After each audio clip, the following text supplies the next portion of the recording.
Ano ho bang nangyari sa mga magulang nyo? Minatay po sila. Sinalvage. Bakit nyo po sinasabi? Pakikwento ho ang pangyayari. Nung June 20 po, ng umaga, may tumawag po sa mama ko. Mga pulis po. Anong oras po yon? Ano po, after lunch po, yung unang tumawag po ay si Torres. Tapos po, yung pangalawa po, yung isa rin pong pulis. Tapos sinagot po yun ng mama at papa. May tumawag sa mama nyo o sa Opo. papa nyo Sa mama ko po. na isang pulis Opo. at nakilala nyo, alam nyo, yung Opo, pangalan? kilala ko po siya. Torres. Opo. Alam nyo po ba yung rango? PO3 po. PO3 Torres. Alam mo po ba na talagang pulis siya ng Antipolo? Dati po ngayon, wala na po siya sa pagkapulis. Okay. Ngayon wala na. Opo. Sino pa ho yung tumawag sa kanya? Nung bandang alas 5 po, uling tumawag po sa kanya yung pulis na Rabe. Rabe. Opo, na ano po, tumawag po kay mama, naliligo si mama, hindi po nasagot ni mama.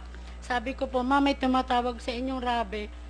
Tapos sabi ni mama, hayaan mo muna, naliligo ako. Tapos maya-maya po tumawag siya sa papa ko. Nung araw po nun, nagtataka ako bakit nag-loudspeak ang papa ko. So nandun din yung papa nyo sa, Opo, sa taas. oras na yon. Opo. Tapos So sinagot ng papa mo. sinagot niya po, tapos nakinig po ako. So loudspeaker. Nabigla po, yung araw lang po na nag-loudspeak ang papa ko. Noon lang, pagkakatanda mo. Opo. Na first time na Yung na-loudspeaker. na po ng bandang So- alas 5. So, ano ang narinig nyo? Galit na galit po yung pulis na yun sa papa ko. Rabe. Pumunta na daw po sila.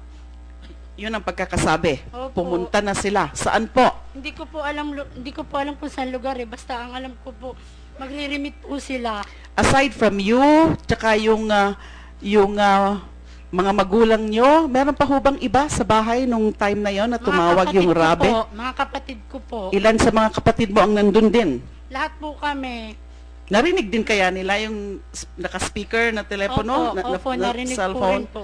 Okay, so ano pong nangyari after that? Tapos dali-dali pong umalis yung mama at papa ko. Tapos dala po nila yung i-remit na pera dun sa Rabe. Sino hong nagsabi na may ireremit na pera? Papa ko po, tsaka si mama. Sinabi po ng inyong mga magulang sa iyo. Nagtanong ka bakit magre-remit sila ng pera? Opo, dahil po yun siya, bulas na po yun. Yung magre-remit sila, last na po talaga yung pera na yun na i-remit po nila kasi magbabago na sila. O, ano yung sinasabi mo na magre-remit ng pera Opo, sa kay Rabe opo. na sinasabi mong pulis? Pinagbentahan po Bakit sila magre-remit? Pinagbentahan po ng shabu yun. So sinasabi mo ngayon na nagbebenta ng droga ang inyong mga magulang? Opo, galing po sa kanila yun. Pareho? Yung mama mo, tsaka papa mo? Si Papa lang po, sumasama lang po yan si Mama eh. So ang tunay na nagbebenta ay yung papa mo. Opo.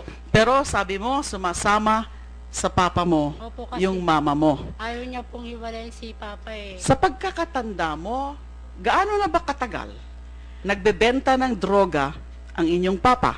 Mga 1 taon po, mahigit. Bakit mo alam yon Kasi kinukwento po sa akin ni Mama eh, tsaka ni Papa yun. na nagbebenta sila Opo. ng droga? Opo. Saan pa, alam mo ba kung saan kumukuha ng droga? Kung alam mo lang, Opo. bakit mo alam? Sinasabi rin po sa akin ni Mama. So sa pagkasabi sa iyo ni mama, saan nila kinukuha yung droga? Sa mga pulis po. Pulis ng ano? Antipolo.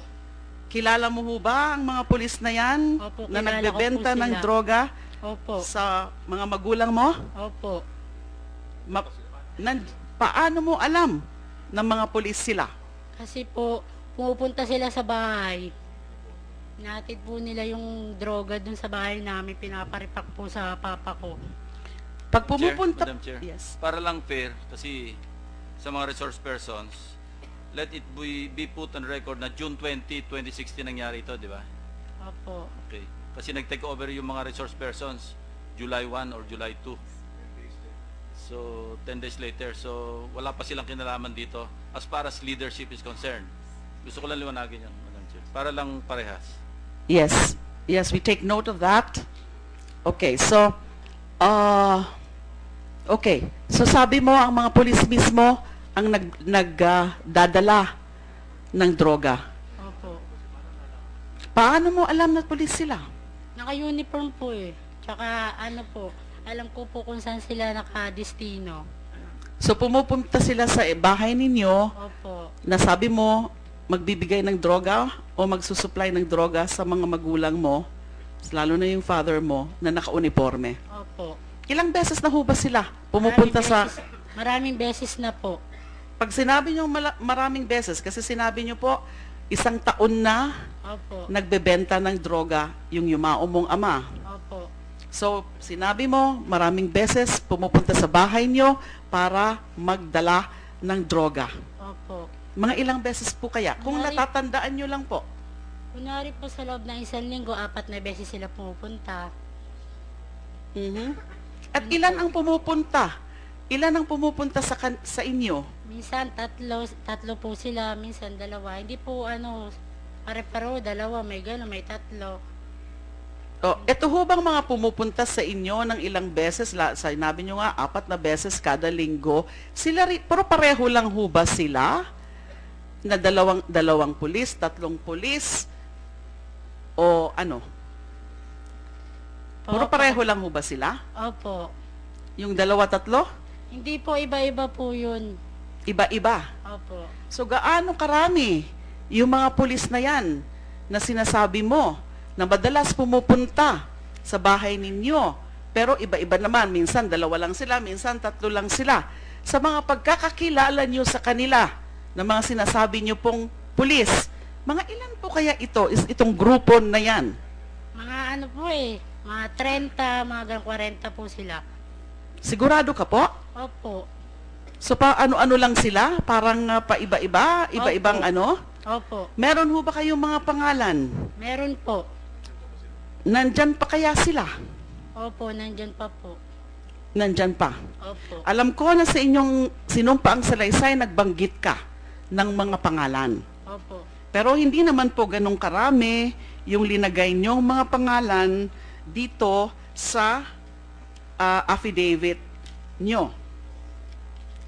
So ilan nga po itong nabanggit nyo dito? Pero sinasabi nyo po, halos mga 30 or 40. So sinasabi nyo ho ba sa amin, hindi nyo kilala lahat yung mga pangalan? Yung iba po sa mukha, iba sa pangalan po. So dun sa mga kilala mo sa pangalan, sigurado ka sa mga pangalan na yon. Opo. Bukod sa naghahatid ng droga, sinabi mo na rin, meron pa ho bang ibang ginagawa ang mga pulis na yan? Kung meron man, kapag pumupunta sa inyong lugar. Inuutusan po nila si Papa na isama sa mga raid po. So ibig mong sabihin mga asset ang papa mo? Opo. Pag sinabi niyong asset, anong ibig pong sabihin nun? Sa Aso ng mga pagkakaalam mo? pulis. Aso po ng mga pulis. Aso. Ano pa po kung tawagin sila? Aso ng mga pulis. So ano ho ang ginagawa ng isang aso ng mga pulis? Magmamanman po sila kung saan yung kunwari po may malaki dun sa isang bahay na malaking droga. Mamanmanan po tapos tatawagan po nila yung mga pulis. Tapos sasabihin po ng mga pulis, may tatrabahuin tayo, tapos i-raid na po nila yun. Unang papapasukin po nila yung papa ko. So kino-confirm mo, Mary Rose, na asset yung papa mo. Opo. Kasi sinasama sila ng mga pulis na yan kapag meron silang rine-raid. Opo. Sa pagkakaalam mo, ilang beses yan ginagawa? Kung alam mo lang po. Maraming beses na po, hindi ko lang po alam kung ilang beses, basta maraming beses na po. Paano mo alam na maraming beses?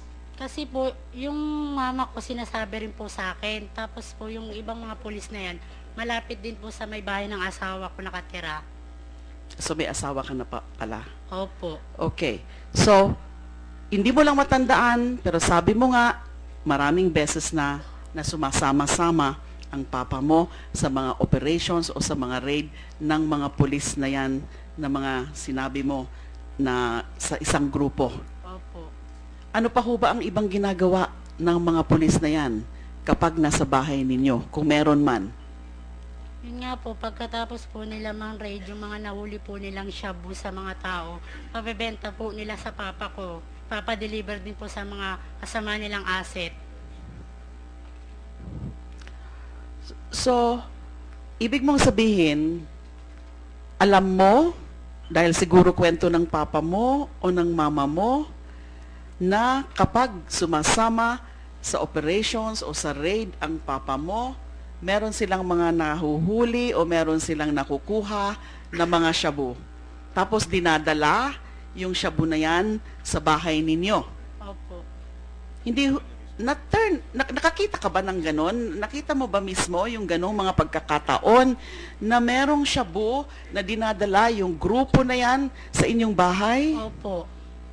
Paano mo to nakikita? Anong ginagawa nila? Naka-plastic po yun na sa parang basta malaki pong plastic, tapos sinasabi po nila balutin na tapos ibigay na sa mga tropa nila.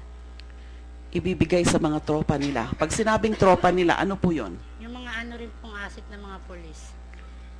Ang alam ko po dyan ay sinusurrender dapat yung mga shabu na yan. Meron ho bang sinabi ang papa mo, mama mo tungkol dyan? Meron ba ho ba silang sinusurrender? Wala po. Wala silang sinusurrender. So ano pa ang ginagawa nila kapag dinadala nila yung shabu sa bahay ninyo? Hindi po nila isusurrender yung kasi mismo po yung pulis ang kasama raid po. Sila po yung nagdadala na sa bahay ng mga items. Pagkatapos po nilang i-raid, may hideout silang pinupuntahan. Marami pa silang ibang mga pinupuntahan. Opo. Opo. Magkano po yung alam nyo na i-remit dapat nung araw na yon? 50.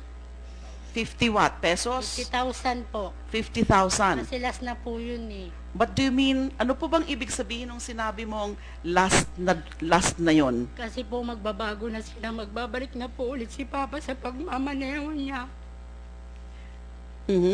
So, nakita mo ba na may dala talaga silang pera nung umalis sila? Opo, pera lang po yung dala nila nung umalis sila. Saan nanggaling yung pera na yon? Pinagbentahan po nila nung last na yun. Okay, sinabi mo pera lang ang dala nila. Opo. Wala na silang ibang dala. Wala na po. Wala silang dalang cellphone? Meron po silang dalang cellphone. Sino yung dalawa? Opo. Okay, so ano pong nangyari after that? Tapos po yun. Bumalik pa ho ba sila? Nakabalik pa ho ba sila? Nung Hindi umalis na. sila, nung araw na yon? Hindi na po. Bakit? Kasi po, pag-alis po nila ng June 20 ng alas 6, bandang 8 po, nag-text po yung mama ko sa tito ko.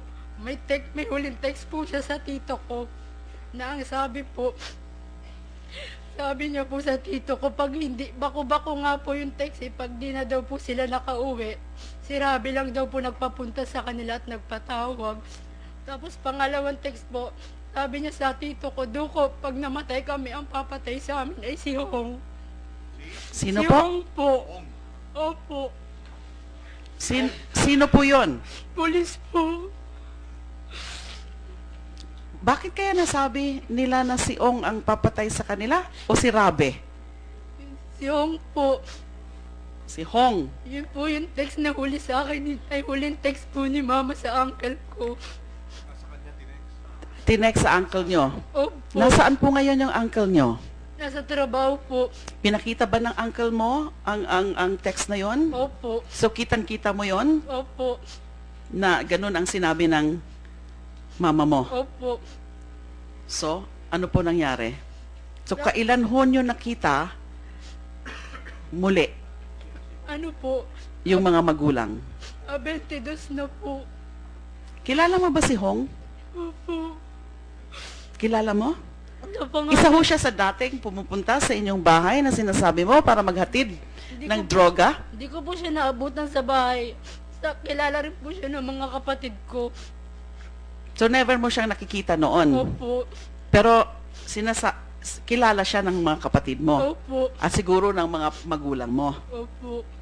So kailan ho uli nakita yung mga magulang nyo? Nakita ko na lang po sila ng 22 sa morgue na po. Kailan nyo po nakita yung mga magulang nyo na patay na sa morgue? 22 po, na bago po manangalian.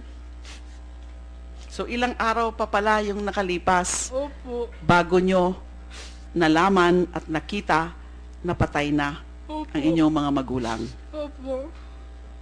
Sino po nagsabi sa inyo na patay na ang mga magulang nyo? Yung pulis po, Sinong pulis? si Gamad po. Si Gawad. Gamad po. Gamad. Isa siya sa mga miyembro ng grupo na yan Opo. na madalas pumupunta sa inyo. Opo. Kailan po niya sinabi sa inyo? Nung ano po, nung 22 na bago po manangalian. Ano po exactly ang sinabi niya? Sabi niya, yung mama niyo, nasa morgue na po. Sabi niya kasi may hinahanap daw po siyang kaibigan niya. Tapos sinabi niya sa amin, nakita daw niya po yung mama at papa ko nasa morgue na daw po. Patay na. So ano pong ginawa niyo? Pumunta po ako ng morgue. Nabutan ko, patay na po talaga sila mama. Tapos malinis na sila. Gusto ko lang hong palinaw sa inyo. Number 4, may I ask the members if they are minded to do so. Under number 4 of the sinumpaang salaysay of the witness, ang nakasabi po dito, madalas sa bahay namin ang mga tao na nakapangalan sa number 3, meaning the third paragraph, meron nung ilang-ilang pangalan hong binanggit siya. Dahil doon ay nagdadala sila ng drugs para irepack ng mga magulang ko. Kadalasan ay doon din ang pot session ng mga pulis na yan at naka-uniforme pa kung mag-drugs. Totoo ba ito? Totoo po. Sigurado po kayo? Opo, kasi Again, you're nakita under ko oath po. po. Alam niyo pong ibig sabihin kapag under oath. Di ho ba? Paano niyo alam itong sinasabi niyo na kadalasan ay doon din sila nagpa-pot session? Pupunta po sila sa bahay, tas aakyat po sa taas, pinabababa po kami nila mama. Tas makulit po kasi ako, aakyatin ko, nakikita ko po doon nagre-repack sila mama at si papa, tas gumagamit po yung mga pulis na yan. Ilang beses niyo po yan nakita Madami na gano'n ang ginagawa? Maraming beses na rin po. Okay. Gumagamit din ho ba yung mga magulang niyo? Opo, inaamin ko po gumagamit po sila. So sinabi mo kanina na nariyan pa yung ilang mga pulis. Paano mo alam yon? Dahil nakikita mo pa sila? Nandiyan ka pa ba sa lugar na ito? O ba't mo nasabing alam mong nandiyan pa sila? Naka-duty po dun sa may sa may malapit sa amin sa Petron. Naka-duty pa yung ilang mga... Yung ilan po,